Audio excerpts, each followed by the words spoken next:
Friends, welcome back to my channel. और आज की कहानी है एक चतुर किसान की और उसकी मूर्ख पत्नी की।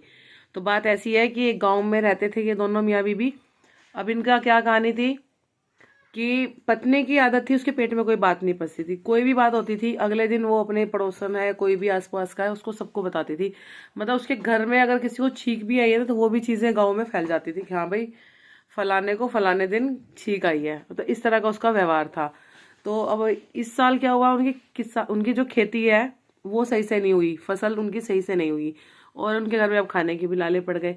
अब वो पति परेशान कि अब मैं क्या करूं, अब कैसे गुजारा चलेगा घर का। तो उसकी पत्नी ने बोला कि मेरे को तो है ना फसल हो जाती तो मैं गहने बनवाती, ये होता वो होता। वो कह रहा है हे भगवान, तेरे अंदर इतनी बुद्धि नहीं है, यहाँ फसल सही से उगी नहीं है और हमारे खाने के भी लाले पड़े हुए हैं और तुझे अपने गहनों की पड़ी है। कह रही किसान है, किसानों के जीवन में तो ऐसा होता ही रहता है, ये है मतलब वो प्रॉब्लम को समझती नहीं थी। तो अब क्या हुआ, फिर वो कहला कि मतलब परेशान हो गया काफी। तो उसने बोला कि ऐसा करो ना जो तुम पहले करते थे वही कर लो। उन्होंने कहा क्या? उन्होंने कहा शादी से पहले भी तो आप जाल डालते थे, शिकार करते थे इस तरह से। तो उसने कहा चलो कोई नहीं, जब तक खेती नहीं होती है सही से मैं ऐसा करके देख लेता हूँ। तो उसने अपना जाल वाल लगाना शुरू करा जंगल में। तो एक दो दिन तो उसने जाल लगाया तो दो जाल लगाता था। तो एक जाल में हमेशा मछली फंसती थी, एक दूसरे जाल में खरगोश फंसता था। तो इस तरह से 2-3 दिन बीतते रहे। फिर उसने डिसाइड किया कि भाई ऐसे तो काम नहीं चलेगा, ये छोटे छोटे शिकार आ रहे हैं। तो उसने सोचा कि गांव के अंदर जाके एक और जाल लगाता हूँ, क्या पता रात में कोई जानवर वहां पे फंस जाए तो कम से कम 4-5 दिन के लिए मैं फ्री हो जाऊँ। ऐसा डिसाइड करके उसने अंदर जाके जाल लगाया। और जाल लगाने के लिए वो खोदता था पहले, 2-2 गड्ढे उसने खोदे और तीसरा गड्ढा उसने जंगल के अंदर जाके खोदा। तो जैसे वो खोद रहा था उसको ऐसा लगा जैसे उसकी कुल्हाड़ी से मतलब फावले से कोई चीज़ टकराई है जिससे वो खोद रहा था। तो उसने देखा तो क्या रे, सोने का कलश। उसको एक अंदर जंगल में एक धरती के नीचे गड़ा हुआ कलश मिला। अब उसने कलश उठाया। अब उसने ये सोचा कि भैया ये अगर ये कलश मैं अपने साथ ले गया तो इसकी पत्नी पूरे गांव में सबको बता देगी और यहाँ तक कि मुखिया तक को भी पता लग जाएगा और मुखिया फिर हमको घर से बाहर निकाल देगा और हमारा जो सोने का कलश है वो हमसे छीन लेगा, क्योंकि वो लालची था। जो उस गांव का मुखिया था वो लालची था। तो उसने अब दिमाग लगाया, थोड़ी देर बैठा सोचा। तो उसने तरकीब लगाई एक। तो उसने क्या करा, जो गड्ढे में से निकाला था ना सोने का कलश उसको वहीं पे ही दबा दिया।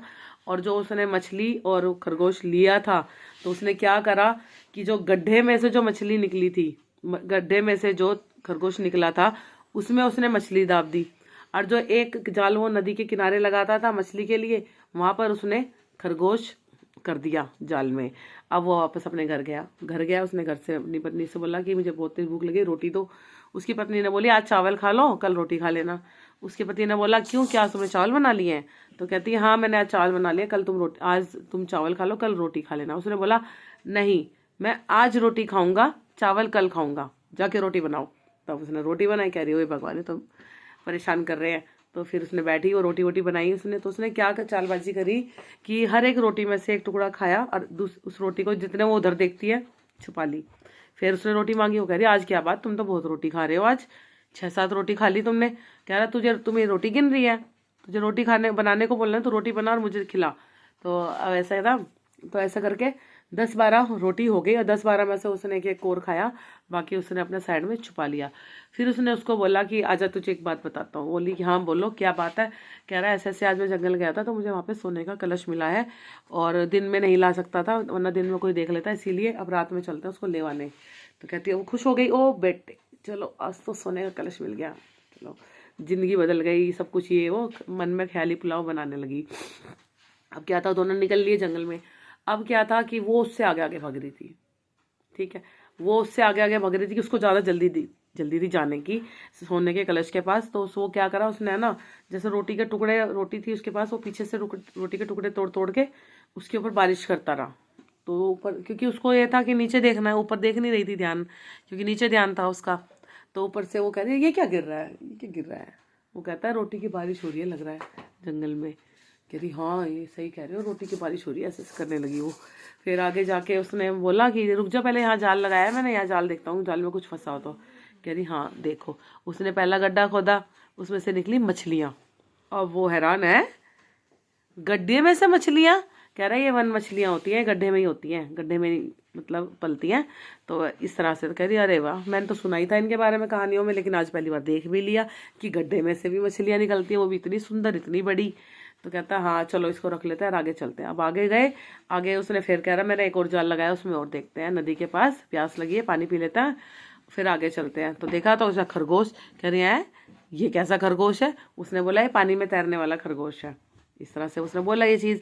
वो फिर हैरान, कह रही वाह आज तो बड़ी अद्भुत चीज़ें दिख रही हैं, बताओ गड्ढे में मछलियाँ निकल रही हैं, पानी के तालाब के पास खरगोश निकल रहा है तैरने वाला, ये वो। फिर वो गए, अब पहुँच गए वो वहाँ पे, कहाँ पर, गड्ढे के पास जहाँ पे सोने का कलश दबा हुआ था। अब उसने खोदा, कलश निकाला और वो एकदम खुश हो गई। अब अपना ले आई। अब उसके पति ने बोला कि अगर तुमने ये बात किसी को बताई तो अच्छा नहीं होगा। इस तरह से उसने उसको धमका दिया थोड़ा सा। अब क्या था, सुबह रात को लेट सोए, सुबह लेट उठे, पानी भरने गई तो सारी पड़ोसन उससे कह रही कि आज बड़ी लेट हो गई, आज बड़ी लेट हो गई, क्या हुआ, रात कहाँ जा रहे थे तुम दोनों मियाँ बीबी?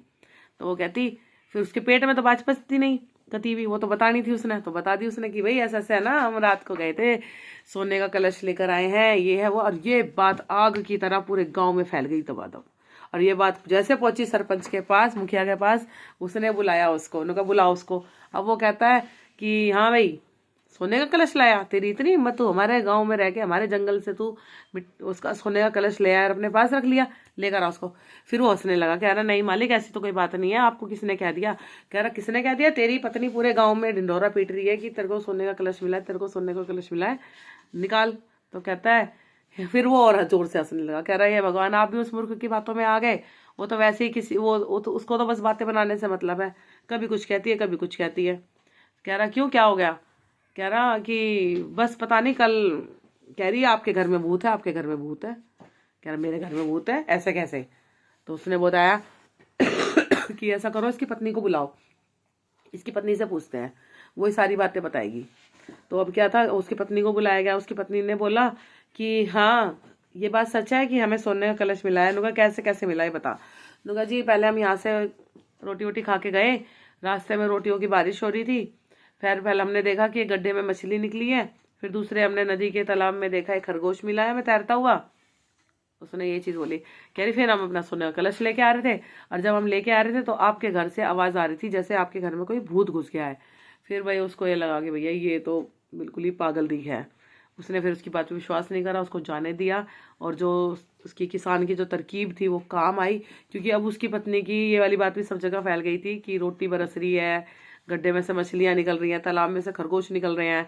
तो किसी ने भी उसकी बात पर विश्वास नहीं करा, और ऐसे ही किसान की चतुराई काम आई और उसने धीरे धीरे उस सोने के कलश के पैसों को अपने यूज़ के लिए इस्तेमाल, मतलब धीरे धीरे निकालता रहा। ऐसा भी नहीं कि सारा एकदम ही निकाल लिया कि लोगों को शक हो जाए कि इसके पास अचानक से धन कहाँ से आ गया। तो ये बहुत प्यारी कहानी है और वह थोड़ी मज़ेदार भी है। तो thank you so much for watching my channel and my stories. जय श्री राम।